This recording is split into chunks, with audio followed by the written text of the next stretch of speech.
or you and some dude got into an altercation up there. Like, what's the backstory behind that before we get into everything else? I wouldn't call it an altercation, you know what I'm saying? Because that means somebody is capable of challenging you on your level. Oh, oh, like Diddy, like you were saying about Diddy.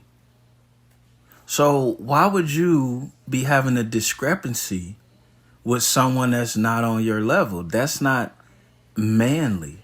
Men don't get stripes for responding to or taking advantage of or picking on smaller people, no matter what it is they do. If they didn't physically put their hands on you or your child or your woman, men get no credit for that.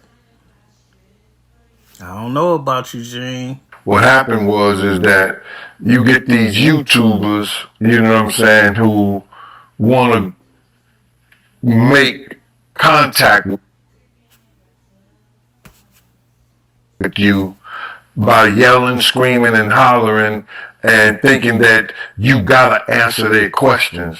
And they talking to a grown ass man like he's some kind of child or hollering at some kind.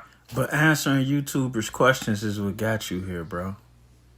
But let's continue. You on a YouTuber's channel, right there, that asks people all kind of questions.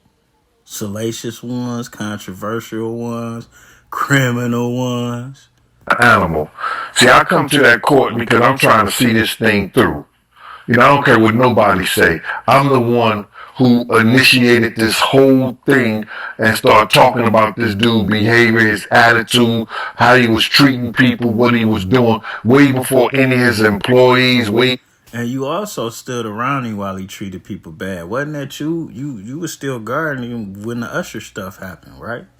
And that's before all these other things that you speaking on.